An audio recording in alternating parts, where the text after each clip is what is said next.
Assalamualaikum warahmatullahi wabarakatuh. Anak-anak semuanya dimanapun berada, Alhamdulillah pada kesempatan kali ini kita bisa kembali lagi belajar secara online. Kali ini kita akan membahas mapel fikih kelas 8 MTS semester ganjil. Bab 1 yaitu sujud sahwi, sujud syukur dan sujud tilawah. Bagi kalian yang baru bergabung di channel ini, Pak Guru ucapkan terima kasih ya, dan silakan bisa bantu channel ini dengan cara like, share dan subscribe. Oke anak-anak, kalian perhatikan dulu peta konsep berikut ini ya. Kita akan membedah secara keseluruhan materi mulai dari sujud sahwi, sujud syukur dan sujud tilawah. Apa saja ketentuannya, kemudian dalil dan lain sebagainya akan kita bahas. Maka dari itu ya, ikuti dari awal sampai akhir. Baik, kalian perhatikan dulu ya, silakan kalian cermati gambar berikut ini.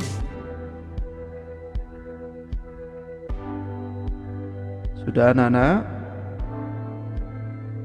Ya, kalau sudah silakan kalian buat pertanyaan ya seputar sujud syukur, sujud sahwi dan sujud tilawah. Bisa pengertian, bisa tata cara bagaimana pelaksanaan sujud sahwi dan lain sebagainya. Kita akan bahas satu persatu mulai dari ketentuan sujud sahwi. Secara bahasa, arti kata sahwi berasal dari kata saha yashu syahwan, yang berarti lupa atau lalai. Jadi sujud sahwi adalah sujud dua kali yang dilakukan karena seseorang meninggalkan sunnah al-ba'ad, kekurangan atau kelebihan jumlah rakaat, ataupun karena ragu-ragu jumlah rakaat dalam sholat yang dikerjakan. Waktu pelaksanaan sujud sahwi adalah setelah tahiyat akhir sebelum salam dengan dua kali sujud. Namun dalam kondisi tertentu sujud sahwi dilakukan setelah salam. Bisa dipahami ya anak-anak ya. Ini adalah sujud sahwi, sujud yang dilakukan karena lupa ya, meninggalkan sunnah al-ba'ad sholat. Adapun bacaan sujud sahwi, kalian perhatikan. Yuk kita baca bersama. Subhana man la yanamu wa la yasbu. Ya, ini adalah bacaan sujud sahwi. Maha suci Allah yang tidak pernah tidur dan tidak pernah lupa. Nah, hukum dan dalil sujud sahwi kalian perhatikan. Lalu apa hukumnya melakukan sujud sahwi? Hukum sujud sahwi adalah sunnah, sehingga sholat yang kamu lakukan tidak batal manakala meninggalkannya. Namun bila imam melakukan sujud sahwi, maka kita wajib mengikuti imam melakukan sujud sahwi ya. Jadi sebenarnya sujud sahwi ini adalah hukumnya sunnah. Ketika kita tidak melakukannya pun tidak batal sholatnya. Namun ketika kita berjamaah kemudian makmum dan imam melaksanakan sujud sahwi, maka kita wajib mengikuti. Ada beberapa hadis yang menjadi dasar disunahkannya sujud sahwi ya, kalian perhatikan. Ini Pak Guru baca artinya. Dari Abdullah ibnu Buhainah al-Asdi bahwa Rasulullah Shallallahu Alaihi Wasallam pernah melaksanakan sholat zuhur, namun tidak melakukan duduk atau tahiyat awal. Setelah beliau menyempurnakan sholatnya, beliau sujud dua kali dan beliau bertakbir pada setiap akan sujud dalam posisi duduk sebelum salam. Ya, maka orang-orang mengikuti sujud bersama beliau sebagai pengganti yang terlupa dari duduk tasyahud awal. Hadis riwayat Bukhari dan Muslim. Ya, ini dalil tentang sujud sahwi. Adapun sebab-sebab sujud sahwi diantaranya yang pertama adalah meninggalkan sunnah ab'ad, yaitu amalan sunnah yang apabila tertinggal maka disunahkan sujud sahwi. Yang kedua, ragu-ragu dalam hal meninggalkan sunnah ab'ad. Yang ketiga, mengerjakan sesuatu yang dapat membatalkan jika dikerjakan dengan sengaja dan tidak membatalkan jika lupa, seperti menambah rukun sholat. Jika seseorang menambah amalan sholat karena lupa, misalnya ia ruku 2 kali, ya, atau berdiri di waktu ia harus duduk, atau sholat 5 rakaat pada sholat zuhur misalnya, maka disunahkan sujud sahwi, ya. Kemudian yang keempat adalah memindahkan rukun qauli atau ucapan kepada yang bukan tempatnya, misalnya membaca Al-Quran surat Al-Fatihah ketika ruku. Nah, ini. Kemudian yang kelima, ragu jumlah rakaat. Contohnya ketika ragu apakah baru 3 rakaat atau sudah 4 rakaat, maka yang ditetapkan adalah 3 rakaat. Lalu menambah 1 rakaat lagi dan sujud sahwi sebelum salam. Nah, ini adalah sebab-sebab sujud sahwi. Kemudian kapan sujud sahwi itu dilakukan? Apakah sujud sahwi dilakukan setelah salam ataukah sebelum salam? Nah, ternyata sujud sahwi itu ada yang dilakukan setelah salam dan ada juga yang dilakukan sebelumnya. Kalian perhatikan, sujud sahwi yang dilakukan sebelum salam. Yang pertama, lupa mengerjakan sunnah ab'ad dan teringat sebelum salam. Yang kedua, ragu terhadap hitungan jumlah rakaat sholat yang sedang dikerjakan, dan musolli atau orang yang sholat tidak yakin mengenai hitungan jumlah rakaat. Ini ya. Kemudian sujud sahwi yang dilakukan setelah salam adalah karena terdapat penambahan jumlah rakaat sholat, terdapat penambahan gerakan dalam sholat, kemudian ragu dan bisa menentukan mana yang lebih meyakinkan. Ya, jadi bisa dilakukan ketika sebelum sholat, sebelum salam dan sesudah salam. Bisa dipahami ya anak-anak ya? Kalian cermati baik-baik. Nah, sekarang hikmah sujud sahwi. Apa hikmah sujud sahwi? Yang pertama adalah menjauhkan diri dari sikap sombong dan takabur. Yang kedua, menumbuhkan sikap rendah diri di hadapan Allah Subhanahu wa taala. Yang ketiga, menumbuhkan kesadaran akan kelemahan kita sebagai hamba, sekaligus kesadaran akan keagungan Allah Subhanahu wa taala yang Maha Kuasa. Yang keempat, menyadarkan bahwa manusia adalah yang sering salah dan lupa, sehingga harus banyak mohon ampun kepada Allah Subhanahu wa taala. Oke anak-anak, itu adalah hikmah sujud sahwi. Baik, untuk sujud sahwi sudah selesai. Sekarang kita bahas yang kedua, ketentuan sujud syukur. Sudah menjadi kewajiban bagi kita untuk selalu bersyukur atas nikmat yang diberikan oleh Allah Subhanahu wa taala dengan membaca hamdalah dan menggunakan nikmat itu untuk kebaikan. Selain itu, dalam keadaan tertentu kita bahkan dianjurkan untuk mengungkapkan syukur dengan bersujud, yang disebut dengan sujud syukur. Jadi sujud syukur adalah sujud yang dilakukan karena mendapat nikmat atau karena terhindar dari bahaya atau musibah, ya. Jadi sujud syukur ini adalah sujud yang dilakukan karena mendapat nikmat atau karena terhindar dari bahaya atau musibah. Bisa dipahami ya anak-anak ya? Oke, sekarang hukum dan dalil sujud syukur. Kalian perhatikan. Bersyukur kepada Allah Subhanahu wa taala adalah kewajiban kita sebagai hambanya.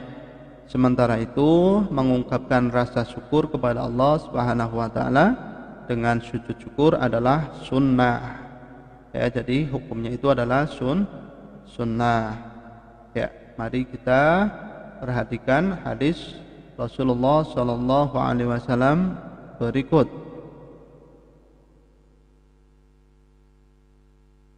Mari kita baca bersama. Bismillahirrahmanirrahim. An Abi Bakrata anna Nabiya sallallahu alaihi wasallam kana idza atahu amrun yasurruhu aw busyira bihi kharra sajidan syukran lillah ta'ala, yang artinya dari Abu Bakrah, sesungguhnya Rasulullah sallallahu alaihi wasallam apabila mendapat sesuatu yang menyenangkan atau diberi kabar gembira, segeralah tunduk sujud sebagai tanda syukur kepada Allah Subhanahu wa taala. Hadis riwayat Abu Dawud, Ibnu Majah dan At-Tirmidzi yang menganggapnya sebagai hadis hasan. Ya, ini adalah dalil tentang sujud syukur. Adapun sebab-sebab sujud syukur diantaranya yang pertama adalah karena mendapatkan nikmat dan karunia dari Allah Subhanahu wa taala. Yang kedua, mendapatkan kabar gembira atau berita yang menyenangkan. Yang ketiga, terhindar atau selamat dari bahaya atau musibah yang akan menimpanya. Nah, ini sebagai seorang manusia tentu kita sering menemui hal-hal yang bisa menjauhkan kita dari musibah dan mendapatkan kenikmatan dari Allah Subhanahu wa taala. Makanya ayo kita biasakan sujud syukur. Adapun syarat dan rukun sujud syukur adalah yang pertama, syarat sujud syukur yang pertama adalah suci dari hadas dan najis, baik badan, pakaian maupun tempat. Yang kedua, menghadap kiblat sebagaimana sholat jika mengetahui arah kiblat. Yang ketiga, menutup aurat. Nah, kemudian untuk rukun sujud syukur adalah yang pertama niat, yaitu menyengaja mengerjakan sujud syukur. Kemudian takbiratul ihram dengan membaca Allahu Akbar. Kemudian sujud sambil membaca doa sujud syukur. Kemudian yang keempat, duduk sesudah sujud, ya, tanpa membaca tasyahud. Yang kelima adalah salam sesudah bangun dari sujud. Dan yang keenam adalah tertib atau berurutan dari awal sampai akhir. Bisa dipahami anak-anak? Ini adalah syarat dan rukun sujud syukur. Adapun bacaan yang masyhur dibaca ketika sujud syukur adalah, kalian perhatikan. Nah, ini ya, mari kita baca bersama. Bismillahirrahmanirrahim. Sajada wajhi lilladzi khalaqahu wa syaqqa sam'ahu wa basarahu bihaulihi wa quwwatihi fadabarakallahu ahsanul khaliqin, yang artinya wajahku bersujud kepada Allah, zat yang menciptakannya, yang membukakan pendengarannya dengan daya dan kekuatannya. Maha mulia Allah, sebaik-baik zat yang maha mencipta.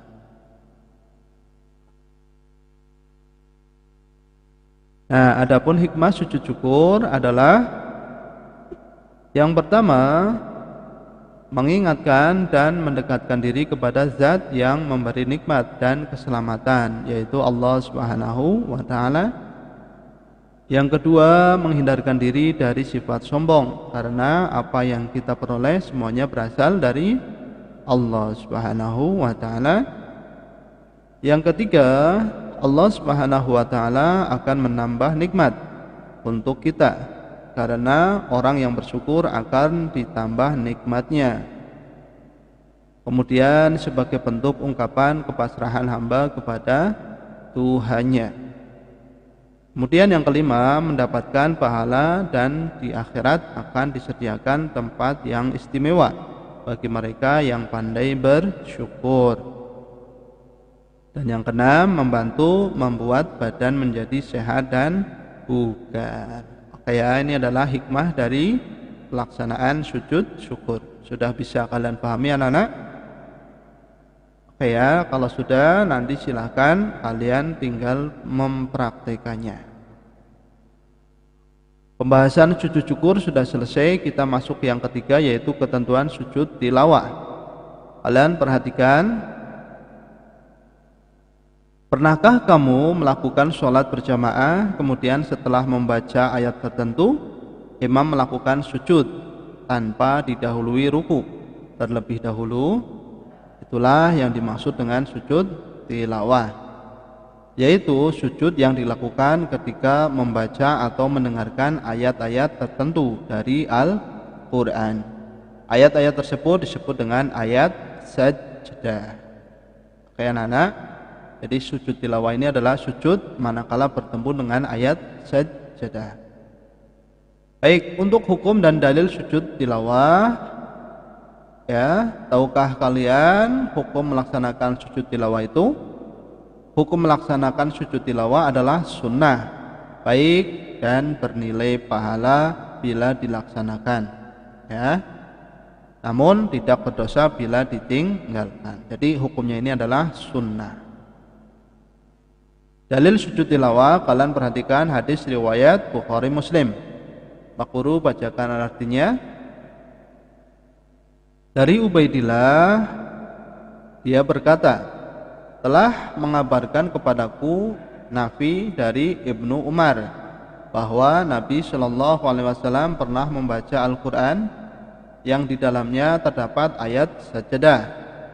Kemudian ketika itu beliau bersujud, kami pun ikut bersujud bersamanya, sampai-sampai di antara kami tidak mendapati tempat karena posisi dahinya. Hadis riwayat Bukhari dan Muslim. Ya, ini adalah dalil sujud tilawah.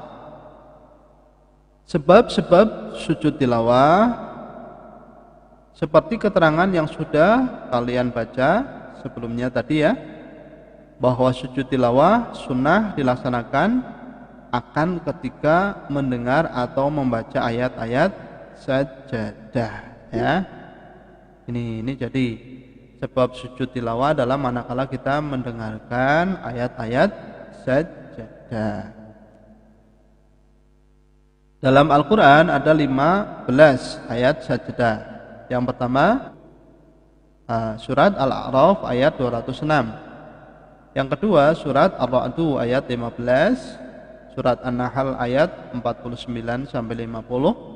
Surat Al-Isra ayat 109, surat Maryam ayat 58, surat Al-Hajj ayat 18, surat Al-Hajj ayat 77, surat Al-Furqan ayat 60, surat An-Naml ayat 25 sampai 26, surat As-Sajdah ayat 15, surat Syad ayat 24, surat Fussilat ayat 37 sampai 38, surat An-Najm ayat 62, surat Al-Insyiqaq ayat 21 dan surat Al-Alaq ayat 19. Ya, bisa dipahami anak-anak?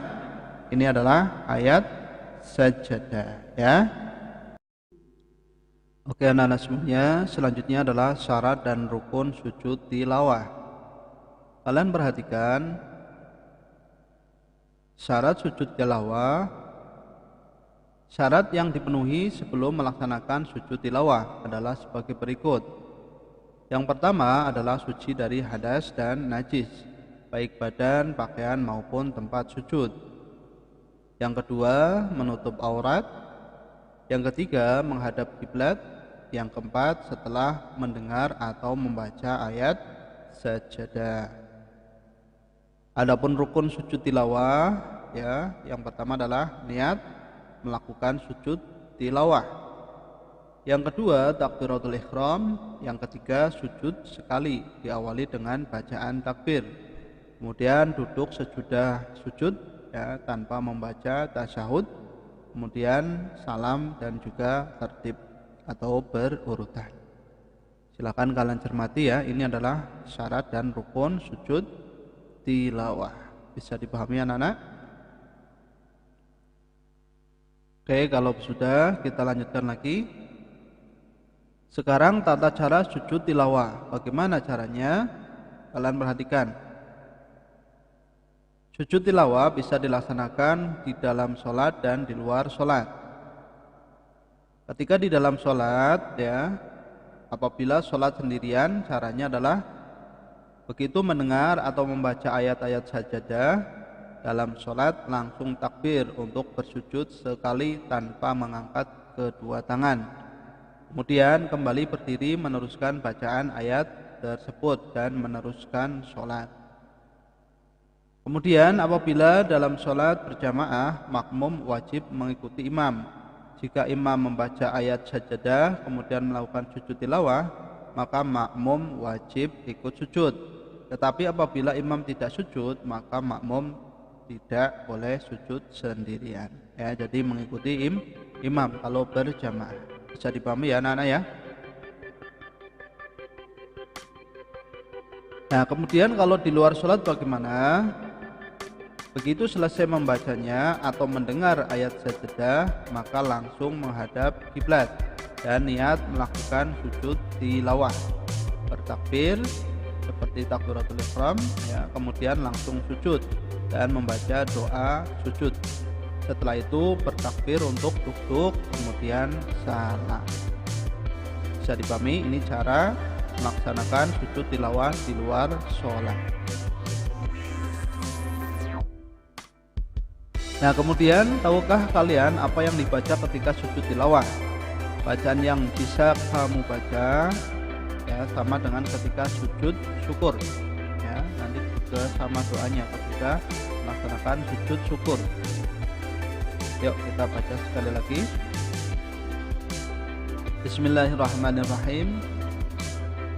Sajada wajhi lilladzi khalaqahu wa syaqqa sam'ahu wa basarahu bihaulihi wa quwwatihi fadabarakallahu ahsanul khaliqin.